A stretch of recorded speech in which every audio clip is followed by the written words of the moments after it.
Hey folks, welcome back to our Dice Tower preview. I'm Mark, and today we're taking a look at Dungeonology, the Expedition. Dungeonology is brought to you by Ludus Magnus Studio. It's for 2 to 4 players, ages 14 and up, and games range anywhere from 45 to 105 minutes. In Dungeonology, one of the most unique universities who specialize in the study of mythical cultures and their environments has lost their lead professor. And it is up to you to apply for the job. You're going to be going on a fact-finding mission. You're going to be trying to build your thesis on this new creature or new civilization that you're trying to discover. This is a bit of a dungeon crawl, but maybe a little more lighthearted. All right, let's go take a closer look. To set up the game, each player is going to receive a note board or your player board. This is where you're going to be tracking all your knowledge that you're gaining and your character stats and so forth. So the other thing about this board is that there's a modifier in the top right corner. You're going to make sure you set that to 0 to start. Each player then will receive a scholar. You can either pick or randomly draw scholars to place on your board. Now all the scholars have special abilities, different from each other. And the neat thing here, a good catch-up mechanic that they've put into the game, is if one of the scholars obtains a star, all the players with less stars are going to go into this exalted mode. It's a nice little catch-up mechanic, like I said, and just gives you some additional abilities until you can try to catch up, so to say. Now each player will receive a number of students. Along the bottom of your stats will show on the far left how many students you receive from the reserve. These students are going to help you do many things throughout the game. Then you will randomize the start player using the randomizer deck, and based on that turn order, will determine who gets what for trick cards. The first player gets 1, second player gets 2, then 3, then 4. So going last does have its advantages.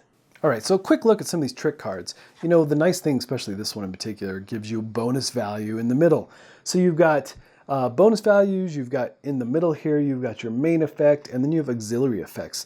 Now, if you're using the main effects in the middle, you have to resolve them left to right, and sometimes they're an either or kind of thing. And there's big actions that you can perform that can really be game changers. So there's lots of powerful things going on with these cards, and there's auxiliary effects on them as well, and some are instant effects. So they really are going to be your currency or your way through the dungeon. And then you're going to set up this campus board. The campus board is a bit of a time tracker throughout the game. You'll first randomly select one of the panic cards and place it face down. No one can see it. All right, then you're going to place an alert card on top of it. The alert cards are really there for you to also set difficulty level for the game. You have easy, medium, and hard, and it will also dictate how you set up the bag with all the students. And then you'll place a clan card, again, randomly selecting a clan card and placing it face down. The clan cards are what you're trying to build your thesis around. This is what you're trying to do on your fact-finding mission. The rest of the setup's pretty straightforward. You can take all the various decks and shuffle them up and get them ready for play. You've got your intern deck, you've got your jinx deck, you've got the randomizer deck, and of course your trick deck. All of these need to be shuffled up and prepared.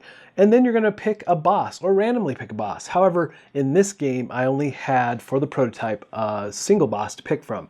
So you'll pick a boss and prep him for play. And he has 2 sides. You can pick either side of his card to play.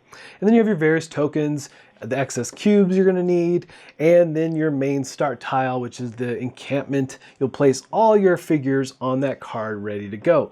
And then you have all your dungeon tiles that you're going to be accessing throughout the game to build out this dungeon as you explore and do that fact finding. You've got level 1, level 2, level 3, and you're going to need stairs to travel between each of these different levels. And again, it's important to note, based on the alert card that you chose, easy, medium, or hard, will determine how you set up this university bag of students. This bag has your standard students, which are gray, and then you have red ones, which are infamous students, and we'll get to what they do in a bit. But the card, based on the level of difficulty, will determine how many you put in this bag. All right, let's take another look at this player card or your player board, because there's lots of things going on here. So you have your main area, your table of information that you're going to be collecting throughout the game. This is where you're going to place the cubes that you acquire from the different tiles on the board, and it's really your way of gaining knowledge.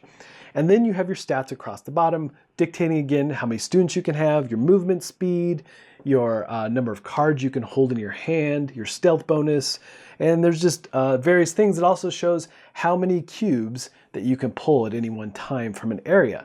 So there's lots of different things going on in these cards, lots of things of note as you travel through this land gaining information. Now, there are many effects throughout the game that will cause you to reach into the university bag and pull students and put them in the campus area. Now, if they're the standard students, you're going to place them in this nice little circle area where the campfire is warm, just them waiting to come help out these would-be professors. Now, if you pull an infamous student, a red one, you're going to place it on the alert card. And if this alert card fills up and you move to the panic card, then you have to reveal the panic card and follow the instructions on this card. And it's going to really change up and escalate how the game comes to an end. Now, if you were the player to pull an infamous student, then you also have to draw a jinx card.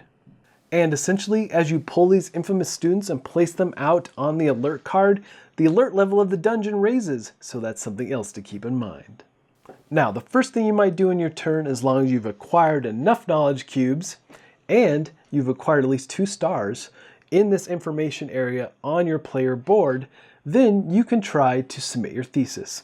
And it's very simple. You're going to move your figure to the start tile, and then you can take a peek, not showing the other players, at this clan card. The clan card is going to have a value in the top left, showing what you need in knowledge to fulfill your thesis. But there's also modifiers at the bottom, so you have to look at those as well and calculate your score. If you succeed, great. Then you flip over the panic card and you basically accelerate the end of the game. However, if you fail, then whatever cube you have at whatever highest value knowledge area, you remove that cube, and sadly force you to draw a jinx card and end your turn. Another option you have in your turn is to rest. Unless you have 3 exhaustion tokens, then you're forced to rest. But resting is good. You actually can get rid of 1 jinx card. And the trick cards in your hand, you can discard all of them, how many you want, and then draw back up to your hand limit. And really resting is key to kind of recenter yourself and get more students. If you're lacking students because you've lost them for various reasons, then you can go back up to your student level if there are students available around the campfire. And then, of course, this ends your turn. All right, so now let's take a look at the most wanted phase, and this really is probably the bulk of what you'll be doing most of the game. You'll be exploring the dungeon. The first thing you're going to do is look at your movement level on your card and move your character throughout the dungeon to specific tiles. Or if you want to move beyond a place that does not have a tile, then you can draw a tile and then continue your movement that way. But as you move onto a tile, you're going to have all kinds of options and things you can do here. But as you put out new tiles, you're going to have to put new information cubes out based on the tile. It will show what colors to be placed. And then you must connect tiles properly. You can't have, different levels going to the wrong levels and so forth. And you can't have, like pathways that don't line up, so to say. One pathway must line up properly for each of the different cards, right? So those are things to keep in mind, but really you're doing this to move through the dungeon to find more cubes to elevate your knowledge and go after that clan card. Now, these dungeon tiles that you're moving on and moving through have zone icons, and they do all kinds of numerous things. There's bad luck, there's good luck, there's tollways that you have to pay to move through and onto, and there's stop. You might have to actually stop on this tile before you can do anything else. There's all kinds of things that can affect you, and of course each of the cards have an alert level that you'll have to contend with in order to gain knowledge from this particular tile or gain those cubes. And be aware that some of the tiles have the boss icon. The boss will appear and do all kinds of bad things to the scholars. So once you traveled through the dungeon, landed on tile, dealt with some of those zone effects, then it's time to do one of 3 possible actions. You can study, you can do espionage, or you can use the actions of one of your trick cards. However, the main thing here is that you might be studying, and studying is gaining cubes off of that dungeon tile. So the first thing to determine is how many cubes you're going to acquire. And there's several factors here to take into mind. You have to be mindful about how many you can actually acquire based on your character's ability. And you have to be aware that there is different alert levels based on the number of cubes. The first cube is just the alert level of the card. Second cube is a +1. Third cube is a +3 to the alert level. Fourth would be a +6. And the fifth is a +10 to the alert level of that dungeon tile. And again, this is where you're going to be using the modifiers that you may have acquired throughout the dungeon on your player board, as well as trick cards to raise your alert level to try to meet or beat that level to acquire the number of cubes that you would like to acquire. Then in turn order, each player around the table has the opportunity to play trick cards against you and raise that alert level of the zone. However, it will come back to you, so you have the opportunity to play additional trick cards in order to still win and study in that zone. Once you acquire those cubes, then you'll place them on your player board in their appropriate slots. Again, trying to gain knowledge in particular areas. Maybe you've seen that clan card, you know what you're going for, so there's all reasons to go after certain specific types of cubes. Espionage is all about stealing information from a fellow scholar. They have to be in the same zone or an adjacent zone. So you have to sacrifice one of your students to activate this ability. And you're going to go after a particular information column. And all those columns have an alert value on them. A target player is going to use that alert value and add in their students to raise it.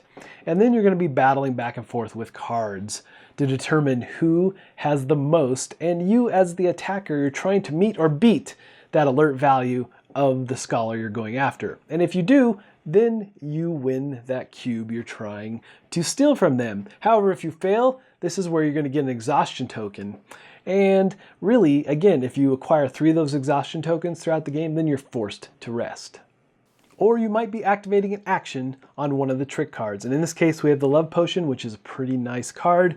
It's going to allow you to pull a cube from the zone, pull cubes from players or other scholars in the zone, as well as get more students. So this is a really powerful card and definitely a good reason to use an action versus just doing studying or espionage. And then at the end of your turn, you're going to resolve any jinx cards you may have received, in this case, -5 points, notes on fire, and you can discard and draw up to your hand limit of trick cards. Now, if you have any trick cards that say end of turn, that's when they would trigger right now, and then play passes to the next player. And again, the game can end in numerous ways. The infamous students reaching the panic card will trigger the game end. If one player actually completes their thesis, that will trigger the end of the game. And again, these will reveal the panic card when this happens. Or if you run out of cubes, you'll trigger the panic card. And you're going to follow the instructions on that panic card and finish out the game. And then you're going to score points. You're going to look at your player board and total up all the points there based on the knowledge cubes you have. You're going to look at the scholar card and make subtractions based on that card, as well as the player who first completed the scholar card. You're going to follow the point sequence here, 10, 7, 5, and 3, and divvy out points there. And then you're going to deduct points for jinx cards that you might have in your hand, and you're going to get points for interns that you might have in your hand.